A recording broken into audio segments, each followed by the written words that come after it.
Hello friends, my name is Jenna, but you guys can call me Jen, and welcome back to my channel. Welcome to my March wrap-up. I read 10 books so far this month. There are still a few days left, so if I read any more, I will come in as editing Jenna at some point in this video to tell you what those are, but as of right now, this is what I've read so far in April, and I'm very excited to film this video because so far in 2020 I have been killing the reading game. I've been reading like what did I read in January?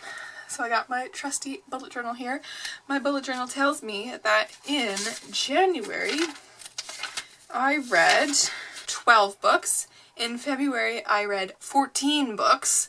And then in March, I've so far read 10, which is fantastic. And I have my little bullet journal stats pages here, which helps me out a lot. It's been a pretty good reading year, as so far as you can tell with my reading star percentages.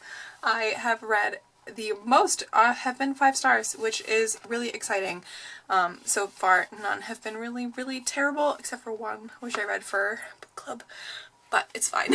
Anyways, without further ado, let's just get into the books I've read this month. So these books I read throughout March as audiobooks. I reread the first 3 Harry Potter books, which obviously are all 5 stars.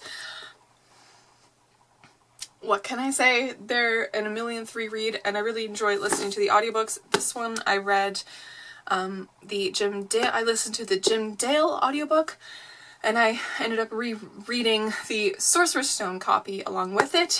And then these two I listened to the Stephen Fry audiobooks when I was at work and my commute and that kind of stuff. But I really enjoy rereading these books of course I do. Of course I do. What am I saying? Anyways, these. So after I read the Sorcerer's Stone, the next book I read in March was The Kingdom of Back by Marie Lu. Now, I featured this in one of my reading vlogs, and I was an emotional mess over it. I will tag it on the screen somewhere so you can go watch that to hear all my thoughts. But basically this is the untold story of Nannerl Mozart, who is the Mozart we know, Wolfgang, his sister.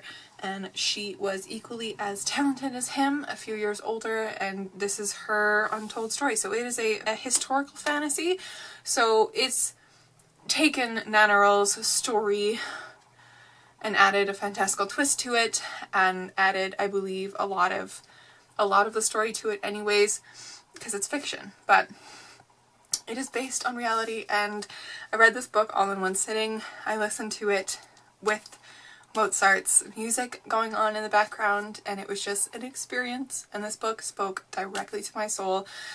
This is 5 stars, but I could give it 100 if I really could, because this is one of my all-time favorite books ever now. And I don't know if that's just because I myself have grew up with music, have played Mozart's pieces myself growing up. I don't know if that's why it affected me so, but it just was beautiful. And the writing itself is lyrically gorgeous. It just sounds like a melody, and oh my god, I don't know, I like sent a message, or I think I I tagged Marie Lu in one of my Instagram stories about this, and I thanked her, and then she was just like, she reacted to it, which is incredible, but then I thanked her for writing such a beautiful book, because honestly she deserves all the praise. Like,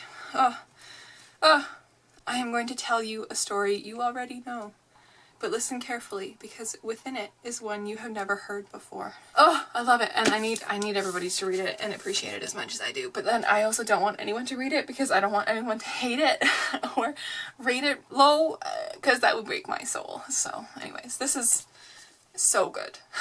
In that same reading vlog and in that same weekend, I ended up picking up and finishing The Merciful Crow by Margaret Owen. This, again, was such a surprise to me. I have heard kind of mixed things about The Merciful Crow. I've heard people say it's kind of not for them. It was a little bit lackluster. I loved this. It was plotted expertly. The magic system was so cool and creepy. and it's based off of castes in this world, and all the castes are based off of birds. So we have the Phoenix caste, which is obviously the royals, and then we have the Splendid caste, which has peacocks, swans, and doves. We have Hunting caste, which is hawk, crane, owl, and vulture, and the Common caste, the gull, pigeon, and the sparrow, and then we have the crows at the very bottom.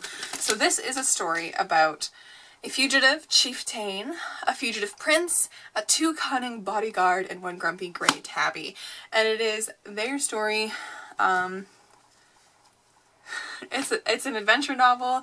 It's a novel about oaths and breaking those oaths and keeping oaths and keeping like what's right and wrong, and people who have been extremely marginalized, and I don't know, it was just fantastic, and I highly recommend you pick it up because it's just so unique, and I love it. I love it, and I can't wait for the next one, which is coming out this year, which I'm so excited about, which is making 2020 a little bit better, I will say. But yes, loved this one. What did I give it? I ended up giving this one 5 stars too. It's not as big of a 5-star as Kingdom of Back, but like nothing will be, so still 5 stars.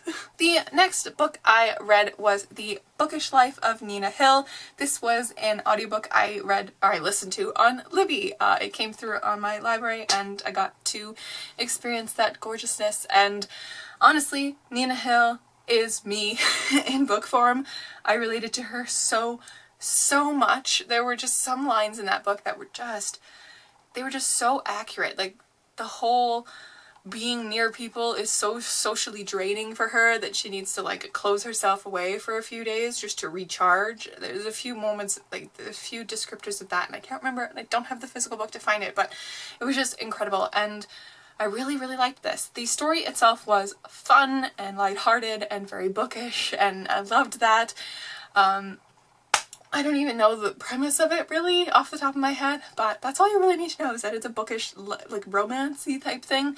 I think I gave it 4 stars because I wish there was more to the story. I wish we got her and her love interest more in the story. Wish, you know, I needed something more. I wanted more of her family. I wanted more of that aspect of it, but it was still really great. So, Bookish Life of Nina Hill. The next book I read in March was Thunderhead by Neil Schussman. This is the second book in the Scythe trilogy. The Scythe trilogy is about this utopian world where nobody can die because humanity has reached its peak. Everybody is immortal, but to control population growth, they have these group of people called scythes who glean a certain amount of people every year. Glean, aka kill, but like under the law. And there are a lot of social sanctions on all the people.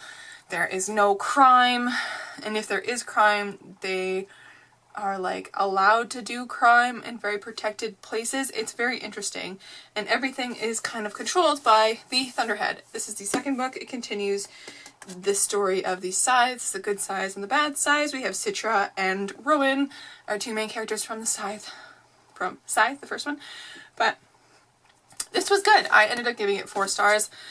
I am not enjoying this trilogy as much as everybody else seems to be on BookTube.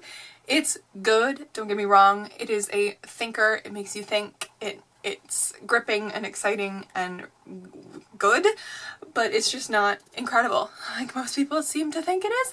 To me anyways, so I will say that.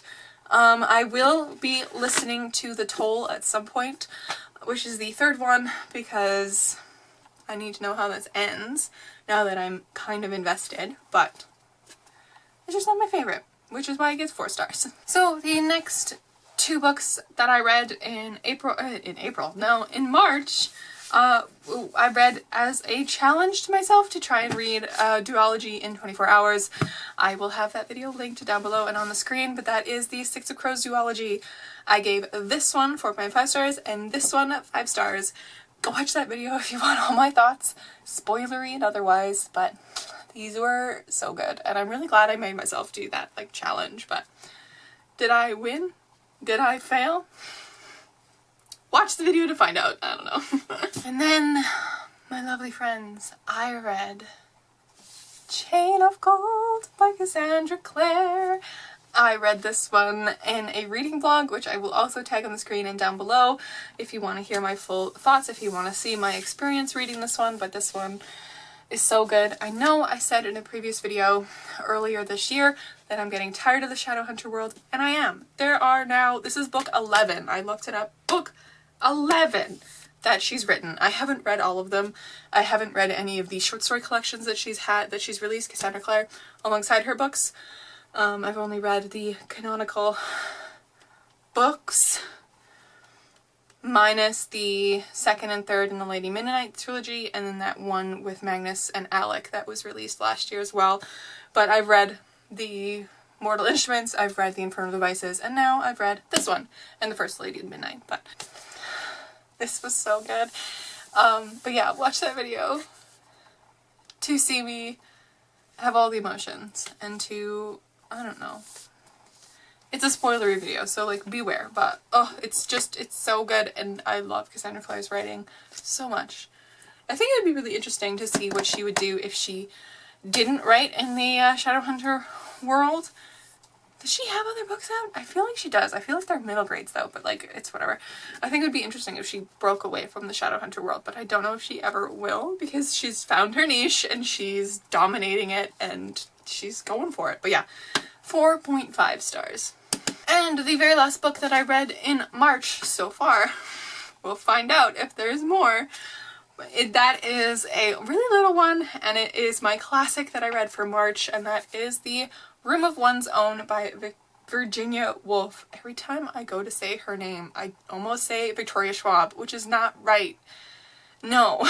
Anyways, this is A Room of One's Own by Virginia Woolf, and this is an extended essay of hers about gender and women and writing and novels and that kind of world. It was written in the 1920s, so it is a little bit dated in like some of the mindsets, but for that time it is so, it's still weirdly timely, the way some of the discussion it has with women and writing and their place in the world, and it was a really, really intriguing read. I ended up reading this in like 2.5, 3 hours because it is very little. It is 132 pages, I think. Yeah, 132 pages, very little. I actually listened to the audiobook as I read this through, and it was great. I read the audiobook through Scribd, and it was really, really well done, and it was just so good. And I highly recommend you guys pick this up. I think I gave this 4 stars or 4.5 stars because it's really, really well done. It's just not a new favorite book of mine. But anyways, friends, that is everything I read in March. I really hope you enjoyed watching this video. It's a little bit of a shorter video than I've been releasing recently, so that's fun. Look out for the Owls Readathon video, which will be going up tomorrow because this is going up on a Thursday. I am twisting my schedule around a little bit just because for February and January, I've been releasing the TBR and wrap-up videos together, but this one I wanted to do separately because of the Owls Readathon, which is coming tomorrow. So watch out for that, but I hope to see you in another video soon. Stay kind and keep on reading.